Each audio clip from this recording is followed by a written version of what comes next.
Warahmatullahi wabarakatuh. Alhamdulilladzi nawara qulubana bi tilawatil Qur'an wa zayyana akhlaqana bi jahil Qur'an wa hasin a'malana bi dzikril Qur'an. Wassalatu wassalamu ala man unzila alaihil Qur'an wa ala alihi wa sahbihi alladzi ta'allamu wa 'allamul Qur'an. Alhamdulillah, setelah kita tilawah baca Al-Qur'an dan juga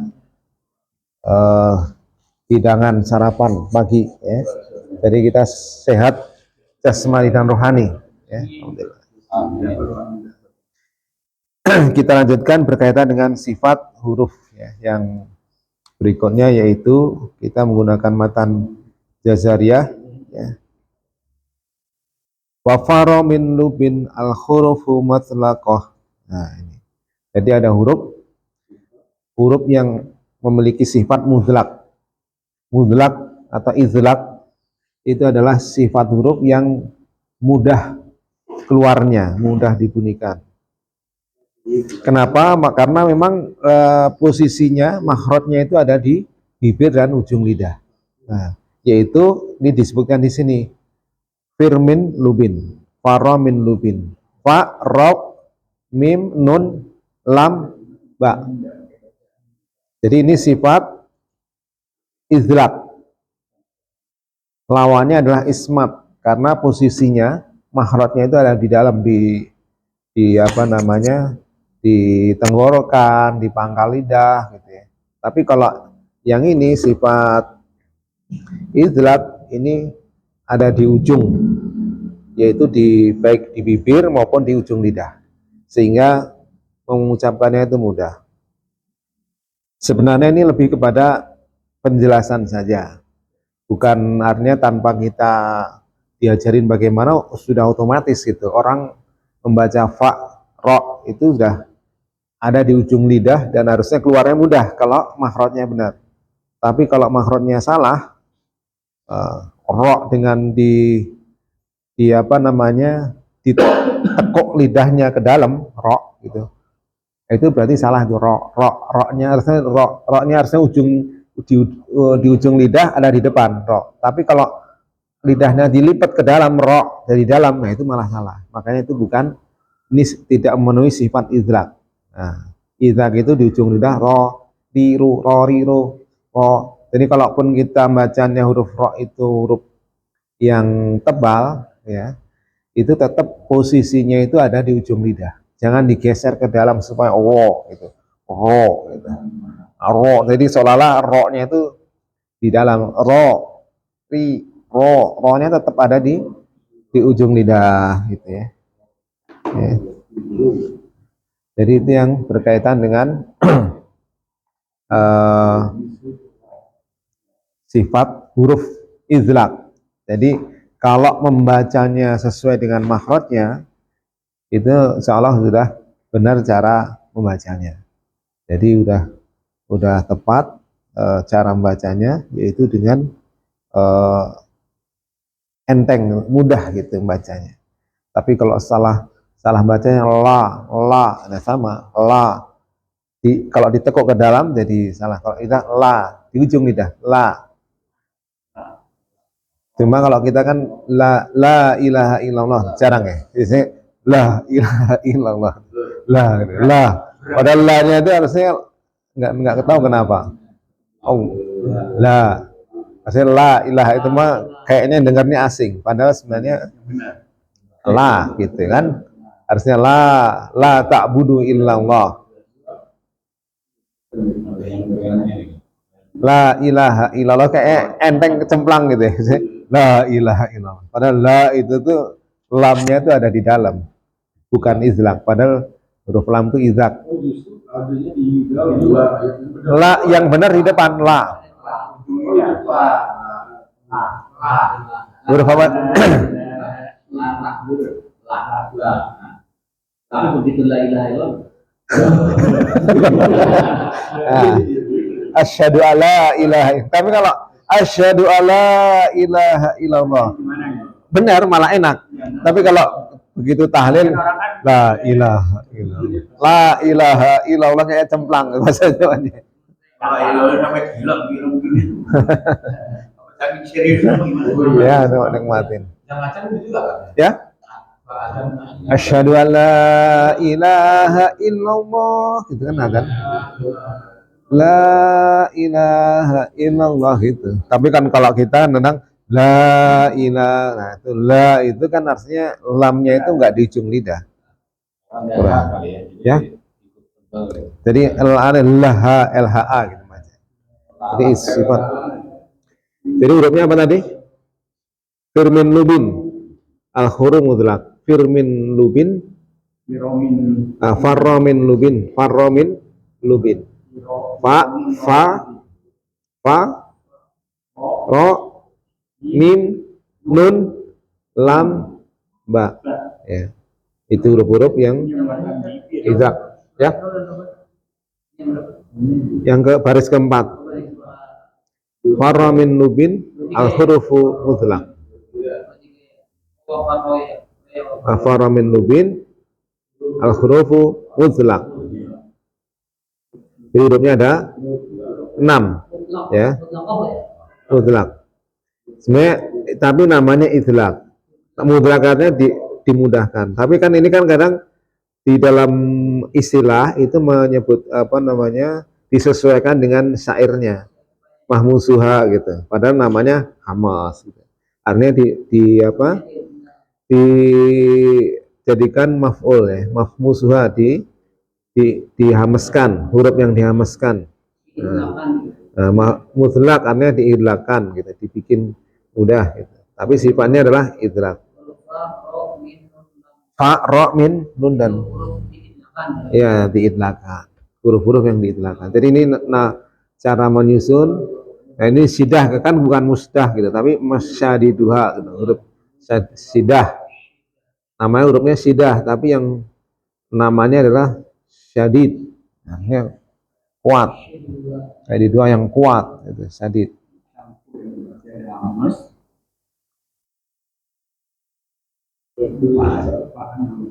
Tadi itu. Jadi huruf idlak. Huruf idlak itu huruf yang gampang keluarnya. Huruf yang ada di ujung, ya. Ujung lidah maupun ujung bibir. Itu sifat huruf itu.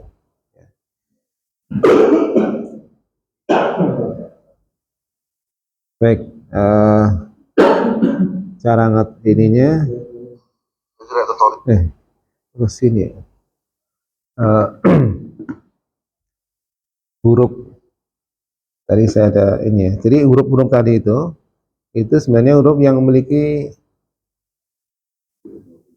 banyak sifat ya. Nanti masing-masing berbeda-beda.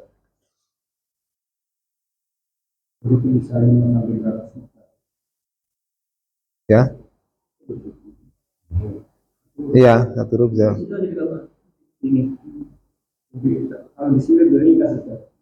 Iya, ya.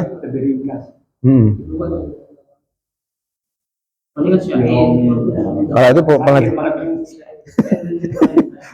Hah? Saya bingung ya. Ini kan cuma ya, ya. Ini sama. Kalau yang tadi dalam bentuk ini izlak, huruf kita kan cuma firromin lubin, firromin lubin, ya kan? Hah? Oh iya.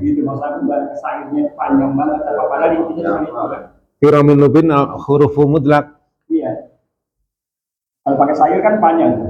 Satu kan? Firromin lubin hurufu mutlak. Iya ya panjang. Kayak hamus itu panjang banget itu malah pada. Iya. Seperti yang ini. Yang suara tertekan. Ini kan baju di toko tambah kolai. Ikat. Ya? Bakata. Oh. Baju di toko tambah bakata aja. Baju di toko tingkat. Nah. Maksud aku itu. Kokola tambah bakata. Oh, iya. Sama sih. Sama itu nih, cuma di situ kan pakai ada nadanya. Kalau intinya sebetulnya ini Ya sebenarnya untuk ini memudahkan. untuk memudahkan. Sidah, huruf sidah kan itu memang kepala dan membakar.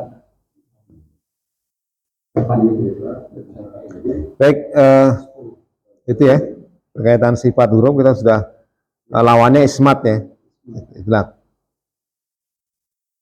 Kemarin kita sudah huruf, sekarang yang faromin lubin tadi, firomin lubin itu memiliki sifat idlak, tapi sebenarnya dia punya sifat-sifat yang lain. Nah, selain idlak, yaitu jahar, pak itu ada jahar, sidah, istifal, infitah, qalqalah.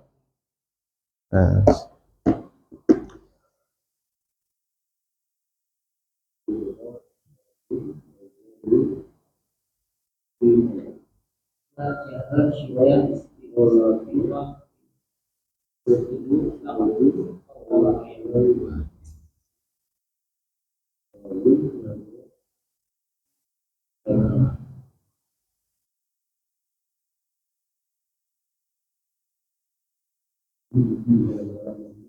jahar, sidah, istifal, infitah. Kemudian jahar yang lawannya apa? Jahar hamas ya. Kemudian sidah lawannya rohayah. Rohwah. Rohaye. Terus rohwah.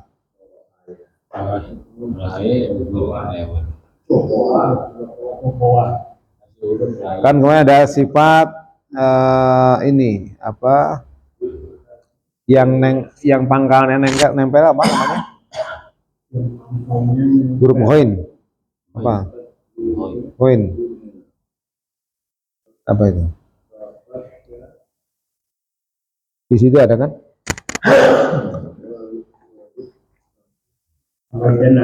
Nah, pangkal lidah yang go, bo, so, isim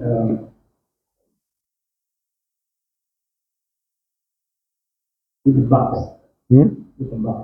idbak. Tobo. Hurufnya ada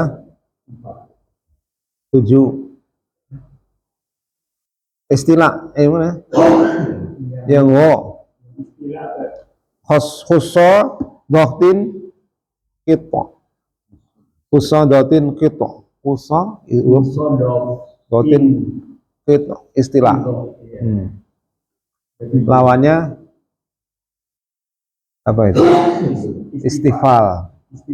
Istifal. Jadi yang pangkal lidahnya naik itu hurufnya tadi itu wo, bo, so, to, ko, go, khusso, dohtin, kito. Itu ini apa nama istilah huruf yang pangkal lidahnya dinaikkan, tinggikan. Lawannya istifal. Nah.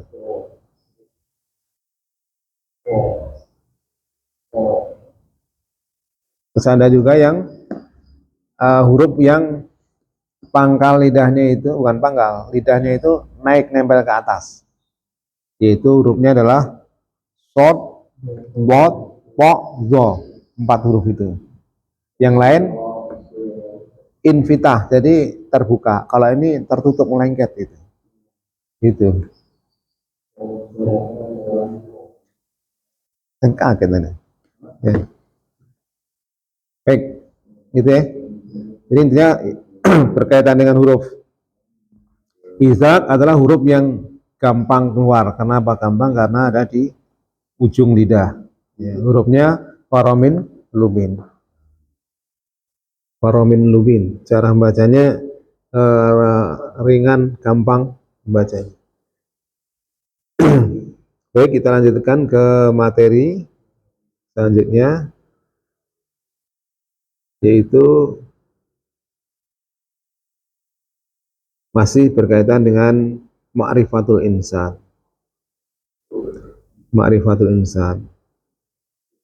Ma'rifatul insan yang berikutnya adalah kemarin kita sudah bahas berkaitan dengan tugas manusia, ya kan? Tugas manusia ada dua, yaitu sebagai khalifah dan ibadah kepada Allah. Dia beribadah kepada alam, menjadi khalifah. Itu manusia, tugasnya itu. Wa ma khalaqtul jinna wal insa illa liya'budun. Nah, kita berkaitan dengan ini, makna ibadah berkaitan dengan ibadah itu sendiri secara maknanya. Karena kalau berkaitan ibadah, berkaitan dengan kaifiyah ibadah itu sendiri, itu nanti ada banyak masalah berkaitan dengan tata caranya, tata cara ibadah. Tapi pada pertemuan ini, materi ini yang lebih kepada hakikatnya, bukan kaifiyah di dalam ibadah. Hakikat ibadah itu yaitu adanya perasaan, yaitu harus ada perasaan itu. Ibadah itu ada rasa itu, ibadah. Kalau ibadah tidak ada rasa, maka itu lebih kepada kegiatan ini fisik ya. Walaupun ibadah itu biasanya fisik yang nampak, gerakan itu. Kita butuh gerakan fisik, ya kan. Kemudian sholat juga fisik yang latihannya. Ibadah itu fisik, gerakan. Kemudian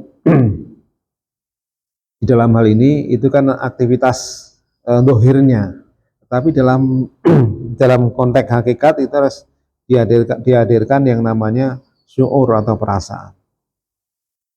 Perasaan apa di dalam ibadah itu? Ya, yaitu bikasati nikmatillah, yaitu merasakan banyaknya nikmat Allah. Dan yang kedua adalah bi'adzamatillah, yaitu merasakan keagungan Allah. Ini dalam ibadah. Makanya kalau muncul apa namanya kelompok atau orang yang namanya apa namanya aliran kepercayaan gitu kan, ibadah. Jadi ibadah mereka ini yaitu hanya dalam konteks rasa perasaan. Padahal kita sebenarnya konteks aslinya juga dalam beribadah itu juga harus menghadirkan perasaan di dalam ibadah itu. Karena kalau ibadah itu tidak menghasilkan perasaan ini, kita hanya menjalankan aktivitas fisik saja gitu. Nah, di antara perasaan di dalam merasakan nikmat Allah itu adalah yaitu ibadah sholat itu kan 5 kali ya dalam sehari, 5 kali dalam sehari, dalam waktu di waktu-waktu subuh, duhur, asar, maghrib, isya. Jadi kita merasakan nikmat. Kemudian yang kedua adalah perasaan keagungan Allah SWT. Di dalam ibadah sholat itu ada salah satu rukun sholat, yaitu sujud, yaitu sujud yang dimana kita merendahkan ya, merendahkan wajah kita serendah-rendahnya, yaitu di tanah ya, di bumi. Dan ini hanya merupakan ibadah khusus ya, tidak kita lihat di ibadah-ibadah yang lain, agama-agama yang lain yang sebagai simbol merendahkan diri atau mengagungkan Tuhannya itu, kecuali Islam itu. Kalau coba kita lihat ibadah, bentuk ibadah ya secara bentuknya. Yang lain bentuknya ibadah kan paling apa? Gini, nyembah gitu ya, berdiri gitu, nunduk gitu ya, paling nunduk gitu. Tapi yang ibadah yang ada sujud seperti orang salat itu belum ada, nggak ibadah lain? Nggak ada ya, belum nemuin gitu ibadah. Paling serendahnya paling nunduk gitu ya. Nah, itu bentuk ibadah, simbolnya menunjukkan bahwa memang Islam atau konteks ibadah dalam sholat ini adalah ibadah yang apa namanya, kamalul khudu, yaitu bentuk penyembahan yang paling sempurna di dalam sholat itu. Nah, itulah ibadah, yaitu adanya pengagungan kepada Allah SWT. Jadi ini hakikat di dalam ibadah itu harus dihadirkan seperti ini dalam ibadah apapun ya. Di dalam puasa gitu ya, Di dalam puasa juga itu adalah merasakan nikmat Allah yang banyak gitu ya. Nikmat Allah, Allah kasih nikmat, ternyata begitu kita puasa, nikmat-nikmat Allah yang banyak itu nggak bisa kita rasakan, kita tahan betapa dalam waktu tertentu kita tidak boleh ya, makan dan minum atau melakukan aktivitas lain yang membatalkan puasa. Tapi begitu berbuka terasa nikmat. Makanya dalam hadis itu orang yang berpuasa itu nanti akan mendapatkan dua kenikmatan, yaitu kenikmatan saat berbuka puasa. Ya, salah satunya itu. Itu adalah nikmat yang luar biasa. Jadi dalam ibadah itu harus kita munculkan unsur-unsur ini, yaitu bersyukur dan mengagungkan Allah Subhanahu wa taala. Nah, kalau kita belum merasakan nikmat ini, apa namanya, di dalam syukur nikmat itu biasanya orang dalam beribadah itu akan kurang bisa merasakannya. Atau dalam mengagungkan Allah Subhanahu wa taala. Nah, biasanya orang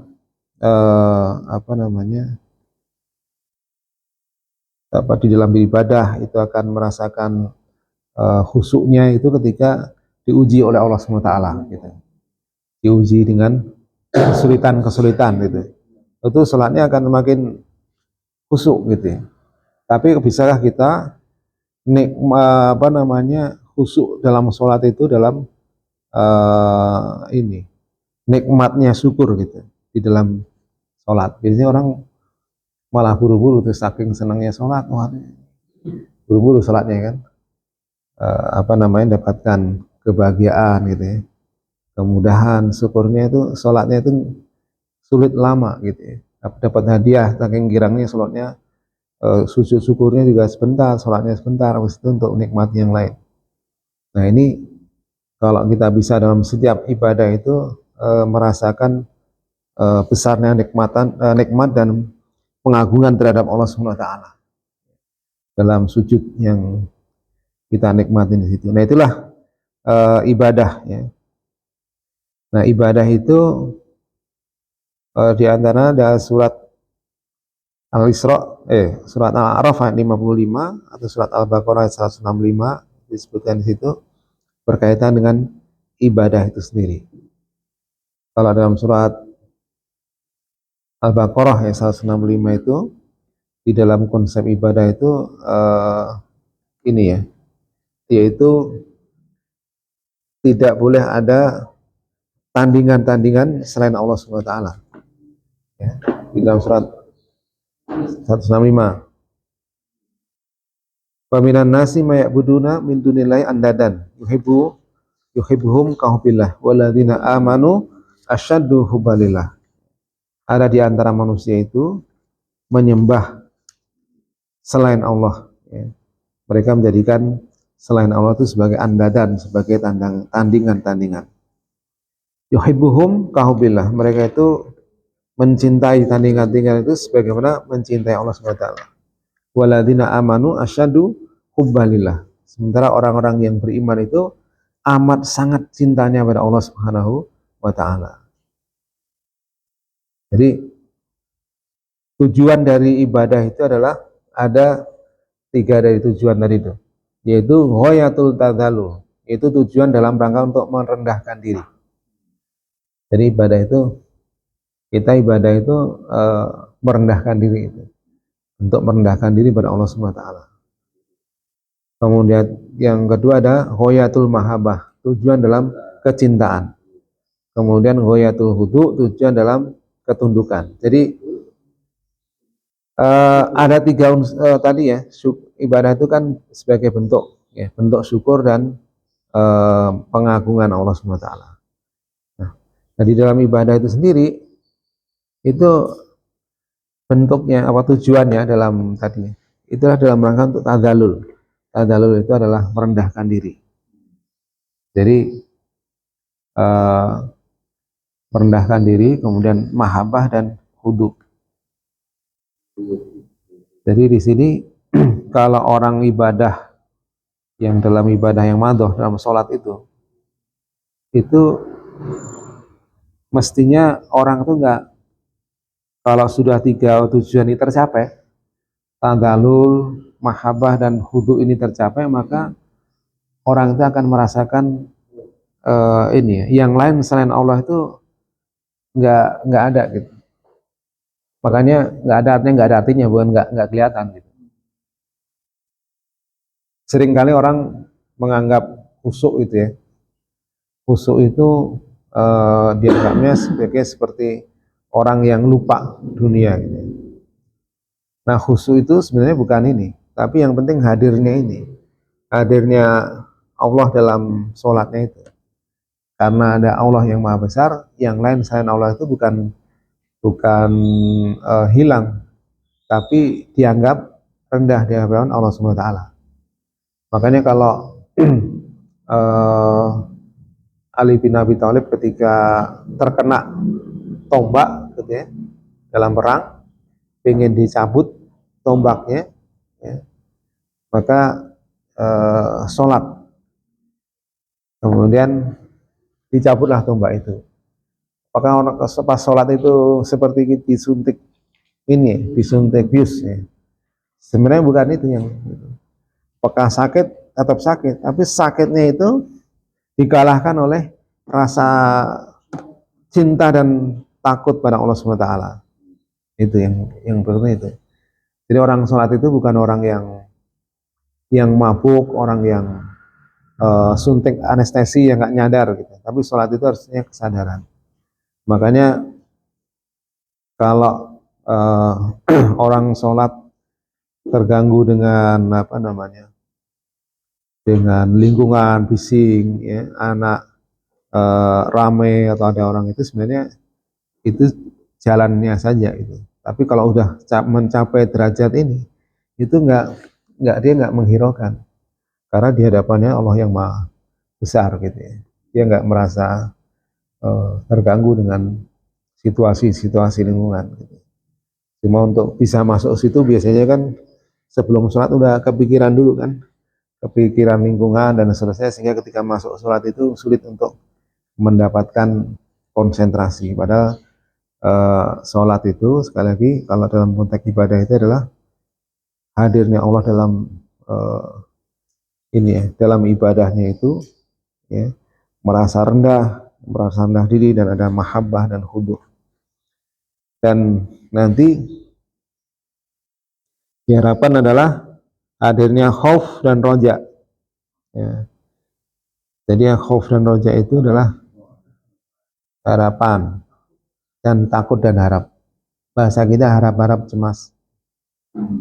Jadi kita itu apa itu harap? Takut dan harap itu ada di antara surga dan neraka. Takut dengan neraka, berharap dengan surga.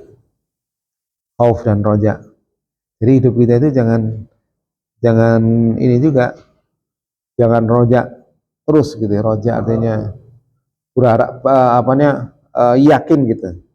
Kita itu harus ada rasa takut, jangan-jangan apa namanya ibadah kita itu nggak diterima itu. Jangan-jangan kita nggak disukai oleh Allah, itu harus ada dalam hidup kita. Jangan sampai kita itu merasa Allah itu kita itu aman-aman saja gitu. Jadi kita itu harus hidup itu di antara khauf dan roja tadi. Dan juga jangan terlalu cemas, jangan terlalu takut, tapi rojaknya itu kita berharap ya Allah itu akan melindungi kita gitu. Tapi juga di sisi lain kita juga takut jangan-jangan Allah nanti nggak bantu kita gitu. Itu hidup antara khauf dan roja itu. Nah inilah yang akan menimbulkan ini ya, apa namanya, kalau dalam manajemen itu ada punishment dan apa, reward dan punishment gitu ya. Itu harus ada gitu dalam ini kan, orang supaya ini kan ada rewardnya, tapi kalau nggak ada punishmentnya orang nggak tertarik dengan reward itu. Kalau ada punishment doang ya orang juga malas gitu di kantor, isinya mau punishment terus. Tapi yang benar nggak ada ini ya. Jadi dalam hidup itu juga begitu, dalam ini khauf dan roja, antara harapan, ya, takut dan harap dalam kehidupan kita ini. Karena kalau ada rasa takut itu kita akan muhasabah gitu. Oh, jangan-jangan kemarin dosa saya itu saya sudah istighfar tapi jangan-jangan belum diampuni ya. Kita kan nggak tahu Allah itu sudah mengampuni kita atau enggak, itu kan kita nggak tahu. Atas kesalahan kita ya, kita salah kemudian minta ampun, kemudian Allah jawab ya udah diampuni, kan nggak ada gitu ya. Nggak ada jawaban atas ini gitu. Iya, nggak ada notifikasi. Oke, udah dihapus gitu. Notifikasi ini dosa-dosa ini udah dihapus, nggak. Makanya kita itu hidup itu harus khauf, ya, harus ada rasa khauf. Khaufnya karena kesalahan-kesalahan kemarin itu nggak kita nggak tahu udah diampuni belum sih Allah. Kita dinasih nikmat ini, nikmat yang Allah berikan ini istijrat atau apa gitu. Istijrat itu artinya dikasih ini. Nah hidup kita itu seperti itu, sehingga di sini kita selalu semangat, tapi juga jangan khauf doang, tapi ada roja, ada harapan gitu. Harapan, nah, inilah yang akan membuat perjalanan hidup kita ini akan selalu dalam ini ya, bimbingan Allah SWT gitu. Selama kita ini belum selesai urusan kehidupan kita sampai dengan mati, kita itu belum sampai dengan hari ini, itu belum tahu kita sebenarnya kita ini orang yang masuk surga atau enggak gitu kan. Kadang kita terlalu yakin, udah sholat, udah ini masuk surga gitu. Padahal dosa, namanya dosa, kesalahan kita itu nggak bisa kita ukur. Yang ada itu kan memang ada pahala sholat subuh, qobliyah subuh, itu akan dapatkan dunia dan seisinya gitu. Nah, kemudian itu kan sebenarnya lebih kepada ini semangat untuk melakukan ibadah. Kemudian dosa orang menggunjing, dosa untuk ini. Nah, kadang kita mengukur kesalahan itu kan kita berbuat salah gitu. Padahal yang namanya kesalahan itu sebenarnya kita sendiri membiarkan kesalahan itu sendiri juga akan dimintai pertanggungjawaban. Membiarkan kedoliman, membiarkan ini cuek terhadap kerusakan di masyarakat, itu jadi tanggung jawab besar insya Allah. Dan itu kan nggak ada ukurannya, nggak ada ukurannya. Misalkan membiarkan anak, membiarkan istri, itu nanti akan semuanya kan akan dimintai pertanggungjawaban. Jadi sifat khauf dan roja itu harus kita hadirkan, karena kita nggak punya ini ya, nggak punya kepastian dalam ini. Kemudian rasa tenang, misalnya kita kan kadang merasa nyaman, pernah kan kita merasa nyaman, hidup kita itu udah ini terbebas dari itu. Jadi jangan sampai kita itu merasa bahwa kita terbebas dari tanggung jawab gitu. Nah, itu hadirnya adalah namanya ibadah tadi itu ya. Bainal khauf wa roja, antara takut dan harap. Ya. Di tengah-tengah gitu. Itu kita sikap yang benar ya, dalam kehidupan kita ini. Baik, itu hakikat di dalam ibadah ya.